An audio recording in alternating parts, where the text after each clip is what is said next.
Ganito, 2 ibon. Humidity natin, ayan, bumababa na. Yung mga alaga natin, mga tol. So yung mga young birds natin, lagyan natin dito para safe sila. Kaya hindi natin maiwanan kagabi na nasa loft lang. So hindi pa tayo nakabili ng steel matting pa or parang ganito kataba na round bar. Ito doble natin dito para lumit yung mga butas para hindi na makapasok si Suma. Maging safe na sa loob natin. Ito yung mga breeder natin na hen, nagsama-sama natin. So separate na natin yan. Ito yung mga young birds natin, yan sila. So papawalan na natin.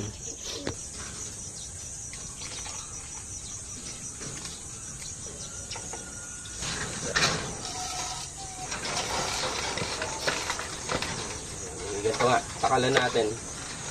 Ano ito? 25 ml, 30 ml. Sa isang ganito, 2 ibon. Sa umaga, tapos sa hapon, 2 ibon din. Ay 30 ml, kada isang ibon ng ano natin, calculations natin. 30 ml ang kinakain nila sa mga ano natin, young birds. Pwede din alas 40 to 45. Dahil ano pa naman sila, nagde-develop pa lang sila ng ano nila, ng katawan nila. Dahil bata pa.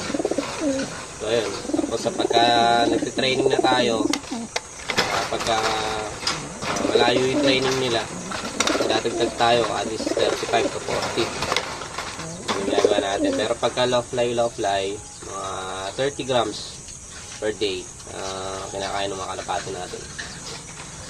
Ayun, kainin natin itong mga alaga natin, babies natin. Okay, labas na kayo. Labas na. Kain na. Kain na.